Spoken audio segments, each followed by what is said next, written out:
Ok, boa tarde e bem-vindos a uma aula muito filosófica. Hoje vamos falar sobre o que é a noção de igualdade e o que é a noção de cópia. Isso serem coisas diferentes. Ok? Então vamos começar com uma coisa eticamente questionável que é a clonagem humana. Ok? Então eu tenho aqui uma classe que é o coração, ok? Que tem um valor de batimentos por minuto. Okay? 60 batimentos por minuto, e podemos alterar e ler esse valor. Portanto, é uma coisa muito simples. Depois temos aqui um humano que tem um coração, okay? E podemos alterar o valor do BPM para outro valor qualquer. Okay? Então vamos começar aqui com o João, que tem um coração com 120 batimentos por segundo. A Ana também, portanto são pessoas muito nervosas. E agora vou fazer aquilo que não se deve, que é clonar. Portanto, a Josefina vai ser uma clone da Ana. Okay? E depois vou alterar o batimento por minuto da Josefina para 80. Portanto, vou fazer modificações na Josefina para ela ter um coração mais calmo. Então, se eu for executar este programa, quando for imprimir o João, é um humano com 120 batimentos por segundo, mas a Ana tem 80 batimentos por segundo, tal como a Josefina. Mas a Ana foi criada com 120. O que é que aconteceu aqui? Eu, ao clonar a Ana, todos os campos foram copiados. Se fosse um inteiro, era copiado o valor inteiro, não teria problema. Mas como o coração é um objeto, é copiada apenas a referência. Então, neste caso, a Josefina e a Ana têm o mesmo coração. Okay? Quando foi feito aqui o clone, este coração é uma referência e apontam para o mesmo. Portanto, se eu altero os batimentos por minuto da Josefina, na realidade estou a alterar os batimentos por minuto do coração da Josefina. Que como é o mesmo coração da Ana, a Ana também vai ser afetada por isso. Okay? Isto claramente, fazer um clone onde ambas têm o mesmo coração, isto está errado. Portanto, eu deveria alterar aqui o comportamento do clone. Então vamos aqui ao source, override methods, e então vamos aqui alterar o clone. Okay? Então agora o que é que vamos fazer aqui ao nosso clone? Portanto, o nosso clone vai ser humano, portanto, humano novo vai ser o humano do super.clone. Portanto, o super.clone vai copiar tudo. Okay? E o que é que nós vamos devolver? Na realidade vai copiar tudo, mas eu não quero que o coração seja o mesmo. Portanto, eu vou fazer new coração com o c.getBPM. Okay? Portanto, vou devolver uma pessoa, sendo que eu alterei, clonei, mas o coração foi alterado. Okay. Neste caso, o que eu estou a fazer é estou a confiar no clone nativo, no super.clone, clone do object, para copiar todos os campos. Okay. Mas isto não é uma solução que pode dar jeito, mas isto é um bocado perigoso. Portanto, a solução que eu recomendo é simplesmente fazer o return de new humano e passar pelo construtor todas as coisas que são diferentes. Neste caso, new coração, c.getVPA. Portanto, vamos ler só o valor e criamos um novo coração e criamos um novo humano com esse coração. Portanto, estamos aqui a construir um humano à mão de forma a que dê um clone representativo. Se tivesse mais características, eu podia passar pelo construtor, eu poderia alterar diretamente. Portanto, ao resolver isto, a Ana continua com os 120 ppm como estava originalmente. Portanto, agora a minha clonagem humana está um bocadinho mais perfeita, porque ao invés de manter uma referência para o mesmo coração, estou também a copiar o coração. Okay? Agora, isto vai depender. Neste caso, o coração é uma coisa que pertence ao humano. Mas se ambos os humanos tivessem, por exemplo, um pai, okay, ou uma mãe, tanto faz, o pai e a mãe iriam ser o mesmo. Eu não deveria clonar o pai também lá porque fiz um clone do filho. Okay? Portanto, aí há que decidir o que é partilhado e o que é diferente. Okay? E vocês fazem isso substituindo o clone. Okay? Portanto, podem sempre refazer o clone de alguma forma. Okay? E podem usar o super.clone para ter o comportamento base de copia todos os campos por valor.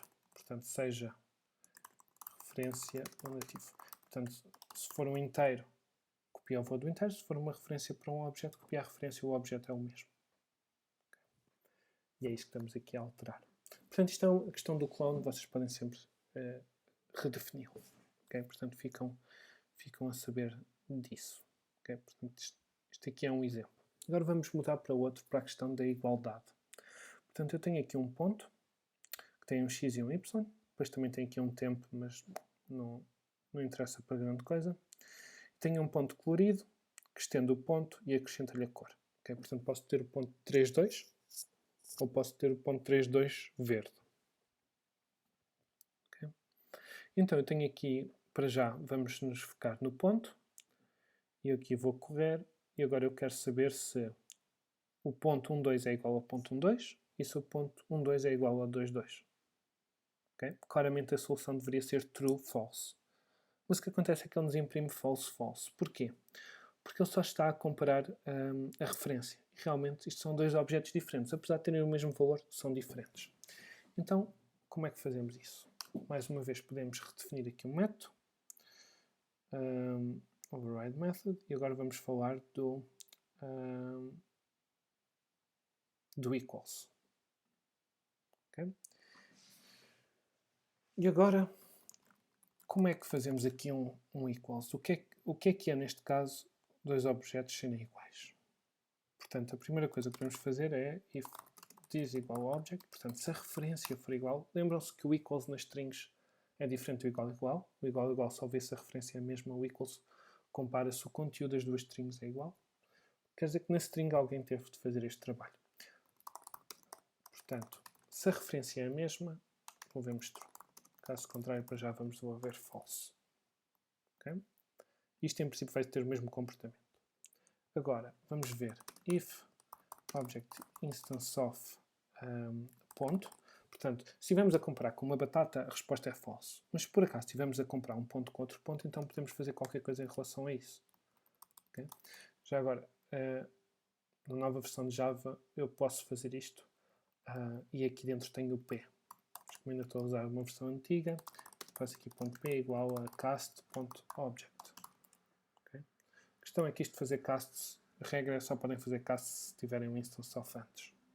Okay? Se seguirem esta regra não vão ter bugs no vosso código.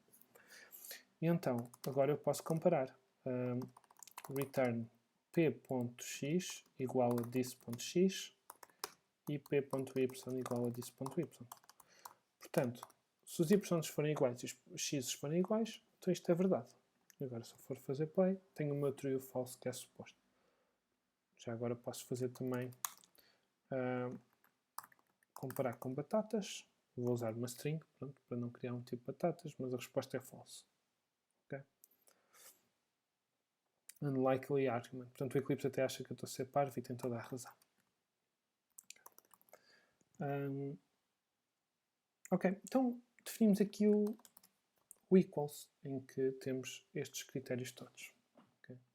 Agora vamos ver, já agora, para o vosso futuro, vocês podem simplesmente source e tem aqui o generate hashcode in equals. E agora eu vou gerar automaticamente para ver a diferença. Okay? Isto faz aqui imensa coisa. Okay? Portanto, para já vou esquecer o hashcode, mas onde é que está? Isto substitui o meu equals antigo. Mas pronto, a primeira parte era igual. Se a referência for igual, portanto, depois tem também, se o outro objeto for nulo, também é false. Ok. Portanto, isto iria estar incluído ali no caso de cima. Se os tipos forem diferentes, é false. Caso contrário, vamos fazer. Portanto, eu gosto mais da minha abordagem porque tem o instance of. Depois, basta um destes campos ser diferente que vai dar a geneira. Agora, o tempo, que é uma variável temporária que não me representa o ponto, eu não queria isto para nada, portanto posso apagar.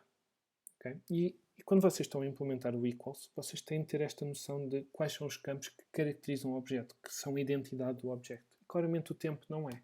Portanto, deveriam só ter isto aqui. Okay? Já agora, isto é o equivalente ao código que eu tinha, mas escrito de outra forma. Pessoalmente acho a minha mais bonita. Acho esta versão mais bonita. Agora vamos ainda fazer outra coisa. Já agora o tempo era usado ali na multiplicação. Podia ser escusado, mas eu queria-vos dar esse exemplo.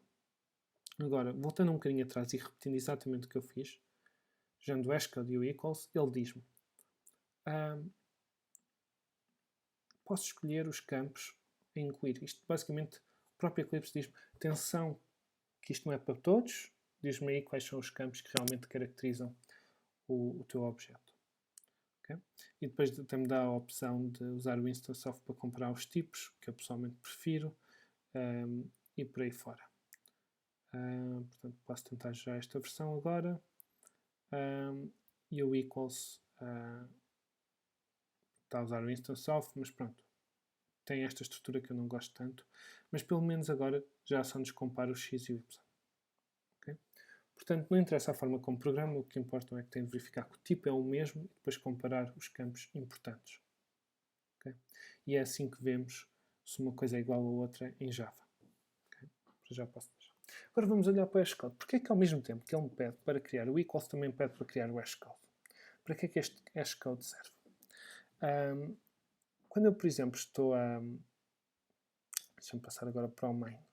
Tenho aqui um hashmap e pego num ponto e ponho lá. Este é o meu ponto 1, 2. Okay? Tenho o meu ponto 2 que tem exatamente o mesmo valor. E eu vou verificar se ele existe no hashmap. Vamos cá ver. Ignorem a que está ali em cima. Ele diz que sim. Portanto, ele diz-me que o ponto 2 está no hashmap, apesar de só ter posto o ponto P. Isto porquê? Porque aquele mete hashcode. Já agora, se eu o apagar e correr isto outra vez, já é false. Portanto, o hashcode diz-me, olha, em vez de usares a referência como chave de um hashmap, vamos usar esta coisa que eu estou aqui a fazer. Okay? Então vamos tentar perceber o que é este número 31. Portanto, ele usa números primos de forma a evitar conflitos, porque como o resultado tem de ser um inteiro, nós temos é de combinar todas as coisas que caracterizam um ponto para dar um valor que tenha menos clashes. Okay? Então, isto, para quem já estudou chaves RSA, filosofia é mais ou menos o mesmo, que é para evitar conflitos.